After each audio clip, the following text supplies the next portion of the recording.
اگر وہ ہمارے ایمان کے بارے میں کوئی برا خیال ہے تو ہم اس کو سوچیں، اس سوچ کے اوپر ٹائم لگائیں اور بد خیالی، بد گمانی کے مرتکب ہوں۔ مذہب کے بارے میں جیسے لوگوں کو وسوسے آتے ہیں، تو اگر نیگیٹو وسوسہ ہے تو شیطان آپ کے اوپر ڈالتا ہے نیگیٹو وسوسہ، تو جو انسان کے اندر ایمان کی قوت ہوتی ہے وہ اس کو فوراً پکڑ لیتی ہے، پہچان لیتی ہے۔ جیسے صحابہ نے کہا نا کہ ہم ان کو فوراً جھٹکنے کی کوشش کرتے ہیں تو ایمان والا اس کو جھٹک دیتا ہے، اور جب وہ اس کو جھٹک دیتا ہے تو وہ پھر نہ وہ گناہ گار ہے اور نہ ہی اس کا ایمان خراب ہوگا۔ لیکن اگر وہ اس کو پکڑ کے اس سے لذت لیتا ہے اور اس سے اس کا ایکٹ خراب، یعنی اپنے عمل کو وہ خراب کرتا ہے، تو پھر وہ گناہ گار ہے۔ اب یہی بات جو ہے ہم دیکھتے ہیں کہ ہمارے وسوسے ڈیولپ کیسے ہوتے ہیں، تو اس کا جواب یہ ہے کہ جو اچھوں کی صحبت ہے، جو نیک لوگوں کی صحبت ہے، وہ ہماری سوچ کو پاکیزہ کر دیتی ہے۔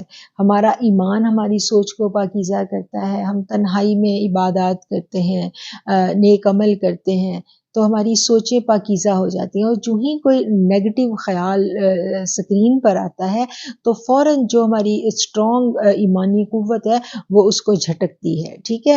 لیکن اگر ہماری ایمانی قوت اچھی نہیں ہے تو پھر وہ کیا ہے کہ وہ ہم نہیں جھٹک سکیں گے۔ تو ہماری یہ ایمانی قوت جو ہے، اس کی حفاظت کرنے کے لیے، اس کو اسٹرانگ کرنے کے لیے نہ صرف عبادات ضروری ہیں بلکہ اچھے لوگوں کی صحبت بھی بے حد ضروری ہے۔ ہم خود اچھے ہیں تو ہم یہ نہیں کہہ سکتے کہ ہم اچھے ہیں تو ہم اچھوں کی صحبت میں رہیں گے کوئی فرق نہیں پڑے گا، اور بروں کی صحبت میں جائیں گے تو کوئی فرق نہیں پڑے گا، ایسا بالکل نہیں ہے۔ برے لوگوں کی صحبت جو ہے وہ ہماری سوچ کو، ہمارے خیالات کو خراب کر دیتی ہے۔ اس کی جو مثالیں ہیں وہ ہمیں بہت ملتی ہیں۔ اس کی ایک تو نبی کریم صلی اللہ علیہ وسلم کی جو تعلیمات ہے اس میں بھی ہمیں ملتا ہے کہ آپ نے فرمایا لا تصاحبوا الا مومن، کہ مومن کے سوا کسی کی صحبت اختیار نہ کرو، یعنی نیک لوگوں کی صحبت اختیار کرو۔ برے لوگوں کی صحبت جو ہے وہ ہمارے خیالات کو خراب کر دیتی ہے، گندا کر دیتی ہے، ہمارے ایمان کو خراب کر دیتی ہے۔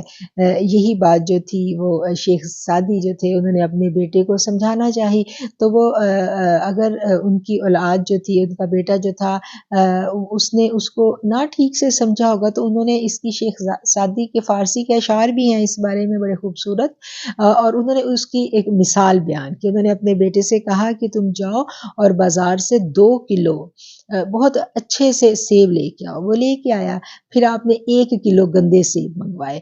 اب کیا تھا کہ دونوں کو مکس کر کے بند ڈبے میں ڈال کے رات بھر کے لیے رکھ دیا گیا، اور صبح انہوں نے کہا کہ یہ ڈبہ کھولو۔ جب اس نے صبح ڈبہ کھولا تو جو 2 کلو اچھے سیب تھے وہ بھی ڈیمیج ہو گئے تھے، وہ بھی خراب ہو گئے تھے، ان سے بھی بو آنے لگی تھی۔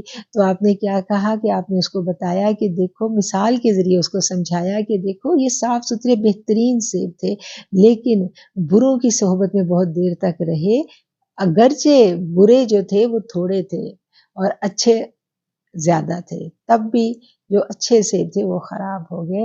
تو بروں کی جو صحبت ہے وہ تھوڑی سی صحبت بھی ایمان کو خراب کر دیتی ہے۔ جیسا ہم دیکھیں کہ پھر اس کو دھونا پڑتا ہے، اس پہ محنت کرنی پڑتی ہے۔ اس کی ایک مثال یہ بھی ہے نا کہ جو ناپاکی ہے وہ بڑے تھوڑے سے بدن پہ ہوتی ہے، لیکن پورے کا پورا جسم جو ہے وہ ناپاک ہو جاتا ہے، تو پھر ہمیں پورے کے پورے جسم کا، پورے وجود کا غسل کرنا پڑتا ہے، کہ ناپاکی، برائی تھوڑی سی بھی ہو تو وہ زیادہ جگہ کو، زیادہ کو خراب کرتی ہے۔ تو اس کے لیے جو ایمان کے، اگر ہم نے اپنے ایمان کو بچانا ہے تو اس کے لیے ضروری ہے کہ ہم اچھے لوگوں کی صحبت اختیار کریں۔ بری صحبت، بری گفتگو سننے کے بعد آپ دیکھیں کہ انسان کے ذہن میں بہت عجیب عجیب خیالات آنے لگتے ہیں، اور اگر ایمان کا لیول اچھا نہیں ہے تو پھر ہم ان خیالات کو جھٹکنے میں کامیاب نہیں ہو سکتے۔ جیسے صحابہ کی مثال ابھی ہم نے دیکھی نا، کہ جیسے صحابہ نے کہا کہ جب وہ آتے ہیں تو ہم ان کو جھٹکتے ہیں، تو اگر تو ہمارے ذہن میں برا وسوسہ آ رہا ہے اور ہم فوری جھٹک رہے ہیں تو پھر کوئی پریشانی کی بات نہیں ہے، پھر اس پر کوئی ہماری پکڑ نہیں ہے، لیکن اگر ہم اس کو پکڑ رہے ہیں تو پھر یہ پریشانی کی بات ہے، پھر لمحہ فکریہ ہے ہمارے لیے۔ ان الفاظ کے ساتھ میں اس گفتگو کو سمیٹتی ہوں، پھر آپ کے کسی اور سوال کے جواب کے لیے انشاءاللہ دوبارہ آپ کی خدمت میں حاضر ہوں گے۔ چینل کو سبسکرائب ضرور کریں تاکہ نئی آنے والی آڈیوز جو ہیں ان کا لنک آپ کو مل سکے۔ بہت شکریہ، السلام علیکم۔